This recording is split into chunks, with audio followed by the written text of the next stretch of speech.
Well, hello everyone. This is Carrie back. I am back again. It has been a busy day here in our group. I am so excited about some of the post-it notes and the challenges, and you've taken the challenge by the hand. And I realized I was visiting with my friend Sarah Miller, and she said, when I heard boot camp, I thought, oh no, this is going to be hard. But when I see what you're doing, it is so simple, and yet it can really make a difference. So, let me just review a little bit about what we talked about this morning about the challenge for today. I'm going to talk a little bit about screens and then I'm going to answer your questions. So, if you are here, please feel free to leave some questions here. I've already received some as well that I will begin with. So today was day one. It is all about moms. Moms need to take care of themselves to be able to homeschool, to be able to plan, to be able to prepare.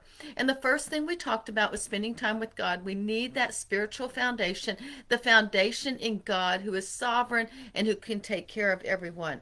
I'm not going to repeat everything I said this morning. So that is one thing. The other thing I talked about was goals and visions. Oh, and the post-it challenge for spending time with mom was to write down what time each day you are going to commit to spending time with God. Here's mine. There you go, 6 a.m. That was on my coffee maker. Although, oh no, I don't want to end. Um, Although I have started a fast today, so I won't be drinking coffee for a few weeks. Anyway, 6 a.m., that's my time. That's so simple. Just decide a time that you could commit to spend 15 minutes with God each day. I personally think that it should be in the morning. Goals and visions. We talked about goals and visions. What is one goal for your homeschool from now till the end of the year? And write it down and put it wherever you are planning because we will need that goal through the week as we plan. You need to know what that goal is. So write it down as well. Um, Also talked about time for mom, but let me back up.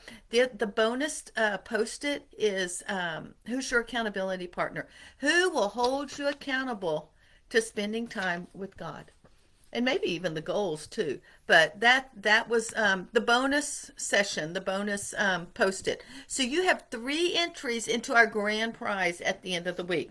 Now, the other thing that I did talk about, we talked about spiritual education, spiritual growth. We also talked about academic growth. And so I think it's important. Everything starts with mom. If you don't have a foundation in God, it's hard to share that with your kids. If you don't have an academic education, you didn't get one, let's say, growing up, that you want to give to your kids, you've got to spend time educating yourself. And we're going to talk a little bit more about that this week. And then next week in my masterclass, I'll spend a lot more time on that. And I guess I should have put that in the description. If you would like to join our free masterclass next week, it is on Tuesday or Wednesday, your choice. It's about an hour, probably 45, 50 minutes, but there'll be Q&A at the end. If you would like to join us, then you can go to howtohomeschoolmychild.com/4, the number 4 steps, 4 steps. So that will give it to you. Sign up. Love to have you. So before I do the Q&A, and if you do have any questions about what's going on today or about the challenge in general, please leave a comment. I do want to talk just for a minute about screens. These lovely little things. You know, they can take over our life. They are distraction a lot of times. Social media can consume us, and not just us, but our children. Why do you think our children, we have so many problems with them wanting their devices? It could be that you are the example for them and you spend so much time on them that they think, oh, I'll do that too. So, what are some ways we could get control of the screen and reduce the overwhelm for you, mom? Mom, um, first of all, I would encourage you to charge your phone and all the phones in one place, like the kitchen. Get it out of the bedroom. I wouldn't even let my kids have a device in the bedroom, but get it out of the bedroom. I think you will have a lot better sleep. You'll be able to get to bed better. My solution for me, I like to read. I have some ebooks on my phone, is to use a different device that only has books on it and only has my Bible on it. There are no notifications, there are no bells and alarms going off. The other thing is I just keep mine on silent or do not disturb from 9 at night till 7 in the morning. So when I wake up at 6 o'clock, this thing is not going off. All right, so that's one thing. I would find some way to keep accountable. Maybe take a family fast from social media, from screens, from all media. Our church is doing a fast, and it's a hunger fast, a healing fast, and a power fast. Um, and they encourage you to take something away from food or drink, whatever it is, and then take something away that you do regularly, like a media, social something. So I have chosen to get off of media, like TV shows in the evening after dinner, and no personal social media. Now I've done pretty well on Facebook, Instagram. I get sort of sucked in because I want to see my kids' pictures. So I said, all right, any cute pictures, you better send them by text because I will not be on Instagram. So that's what I'm doing for the next 21 days. The why take a fast from that? Why? Because it creates space in your life to focus on Jesus, the Holy Spirit, and to hear what he has to say. And that would be true of your whole family. Now, that doesn't mean as a whole family you have to go in and every night just read the Bible out loud together for 3 hours. I am not saying that. But I am saying it might be a chance that once or twice a week you pray together as a family, or you do read the Bible a little bit more than your normal family devotions. And it would model for your kids what is important to you. So that would be another thing. So with screens, we can fight that by charging them all together in a place that's not our bedroom. We might take an accountability challenge. We might fast, like I shared I am doing, and use that time that you would normally be scrolling to get to know God a little better, or to build relationships with your kids as well. Just think about it. If you weren't scrolling all the time, or maybe not all the time, but a lot, how would that free up your time? What would you do with that time? Leave a comment and let us know. If you didn't spend as much time scrolling and you had all that extra time, how would you spend that time? So I already told you I was taking a media fast in the evenings from TV on days that I normally would watch TV, actually to journal and to spend a little time with God just for the next 2 or 3 weeks.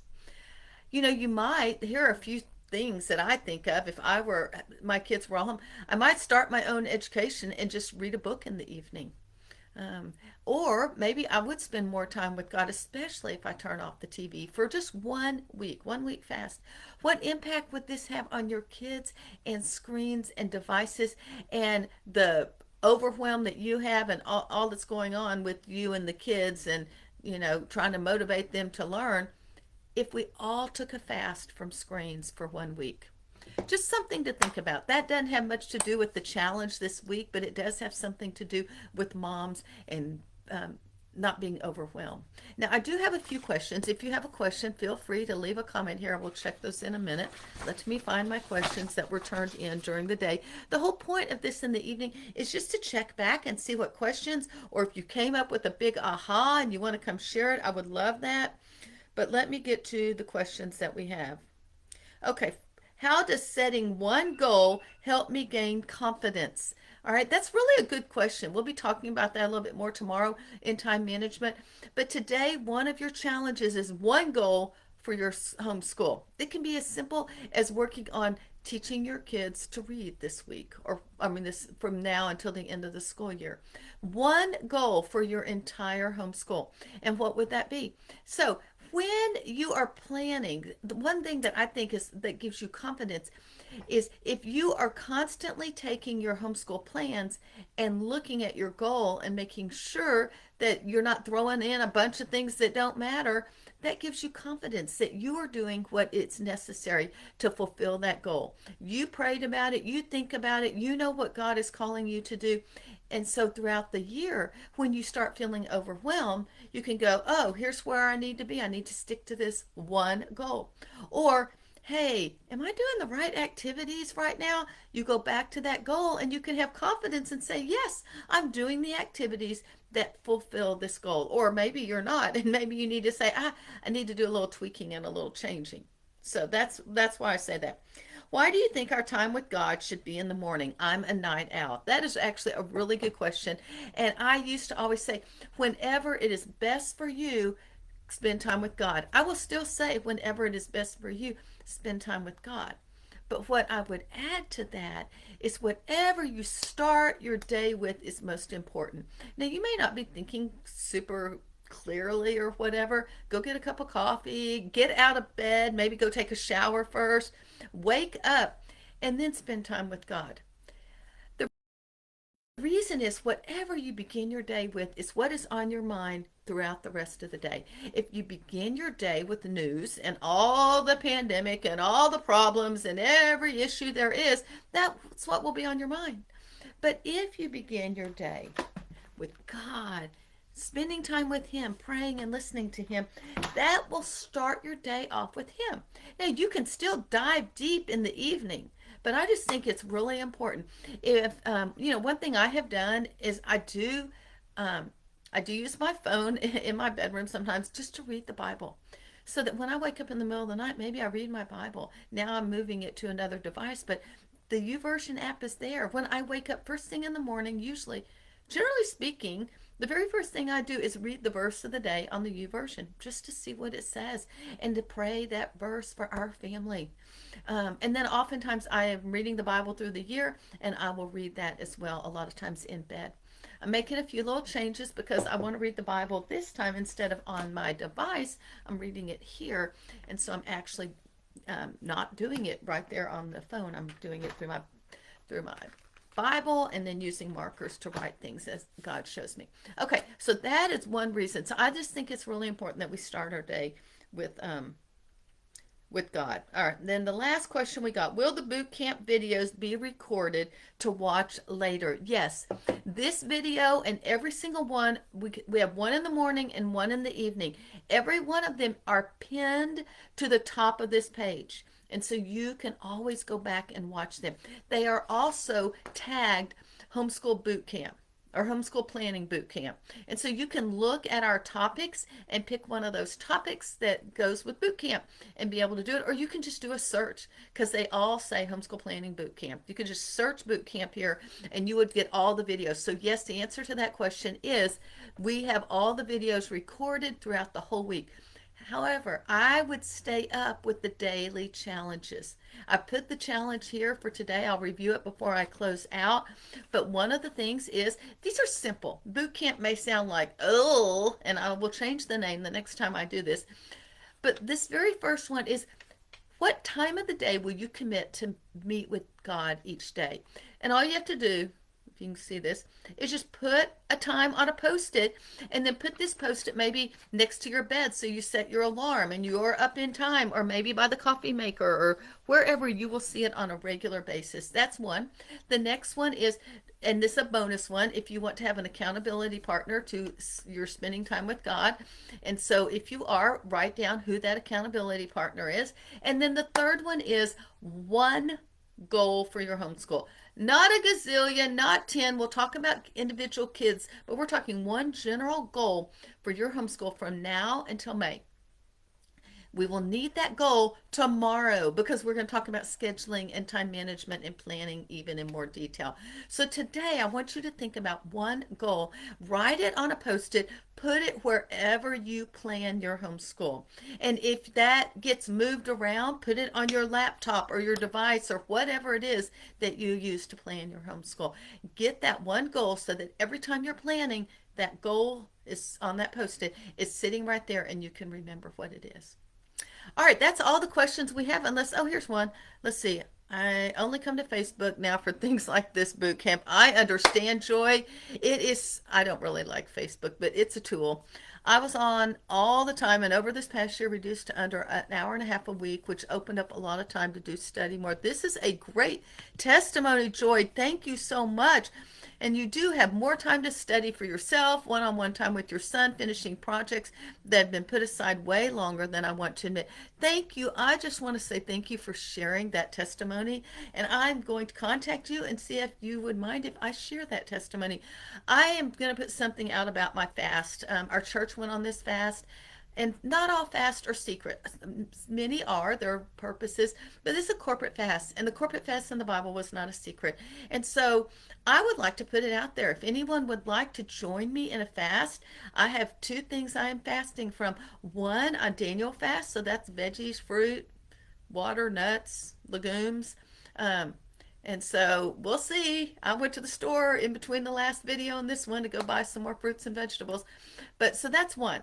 The other one is the social media, like no personal social media. I get on for this because it's a tool and it's part of my business, but I'm not scrolling through this or Instagram or anything. And I'm giving up the TV movies in the evening that I used to watch, or whatever TV afterwards, giving that up. And we're on a 21-day fast. I will be completely honest. Mine will be 19 days. No, I'm going to live in grace because on day 20 is the day our family is celebrating Christmas. The COVID messed us all up, and that's the next day that all three, four, however many families can all get together. And so we are going to feast that day, and I will feast that day and break my fast that day. So I'm being public about mine. If anyone else would like to join me, you can put it here, but I think I'm going to put a post later this evening just about this, and anyone can join us on maybe a social media fast. All right, thanks so much. Let me make sure there aren't any more questions. All right, y'all have a great day. I'll talk to you later, and I'll see you in the morning, 10 o'clock. We'll be talking about scheduling and time management. All right, see you later.